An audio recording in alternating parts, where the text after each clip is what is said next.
Hi everyone, good morning. আজ আমি তোমাদের সাথে শেয়ার করবো ডে ইন মাই লাইফ। আজকের দিনটা ছিল শনিবার, আর আমার হলিডেজগুলোতে ঘুমই ভাঙতে চায় না। আসলে কি করব বলো, প্রত্যেক দিনই তো অফিস, রোজই সকাল সকাল উঠে অফিস বেরিয়ে যেতে হয়। সো আজকে ভাবছিলাম শনিবারে কি করা যায়, বাট স্টিল মা বাড়ি ছিল না। সো আমার ভালো ভালো ব্রেকফাস্ট জোটেনি কপালে। আমি নিজেই নিজের ব্রেকফাস্ট থেকে লাঞ্চ সবটাই রেডি করেছিলাম। আজকে খেয়েছিলাম গরম দুধ দিয়ে বিস্কিট, সাথে ছিল দ্য একেন। আমার না ওয়েব সিরিজ দেখতে দারুণ লাগে, তোমাদের কার কার ভালো লাগে আমাকে অবশ্যই জানিও।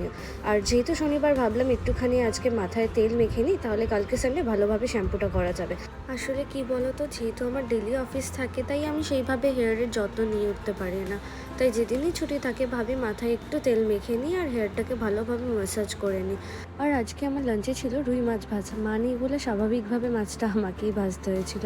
মাছ ভাজা, আলু ভাজা আর পাঁপড় ভাজা, ডাল ভাত দিয়ে জমিয়ে করেছিলাম আজকে লাঞ্চটা। এই তিনটে ভাজার মধ্যে তোমাদের সব থেকে কোন ভাজাটা খেতে ভালো লাগে আমাকে অবশ্যই কমেন্টে জানিও। দেন স্নান করে এসে একটু শুয়ে শুয়ে ওয়েব সিরিজ দেখছিলাম, সাথে আমি ভাবছিলাম যে সন্ধেবেলা কখন যাব শপিংয়ে আজকে। সো তারপরে হয়ে গেল সন্ধে, আর আমি সন্ধে বাতি দিয়ে সন্ধে আরতি করে রেডি হয়ে নিয়েছিলাম বেরোবো বলে। আর আজকে আমাকে রেডি হওয়ার পরে কেমন লাগছে দেখতে তোমরা কিন্তু অবশ্যই কমেন্টে জানিও। আমার তো নিজেকে একটা কিউট বেবি লাগছিল, কারণ খেয়ে খেয়ে গবলু হয়েছি, তাই না? অ্যান্ড দেখা হয়ে গেছিলো অয়নের সাথে, আর আমরা চলে গেছিলাম শপিং করতে। অনেক অনেক শপিং করার পরে আমরা বাড়ি ফেরার সময় আমি কিনে এনেছিলাম ছোলা আর বাদাম মাখা, যেটা আমার খেতে খুবই ভালো লাগে। আর ডিনারে ছিল লিওন্সের মোমো। আজকের দিনটা এরমই কাটলো। বাই।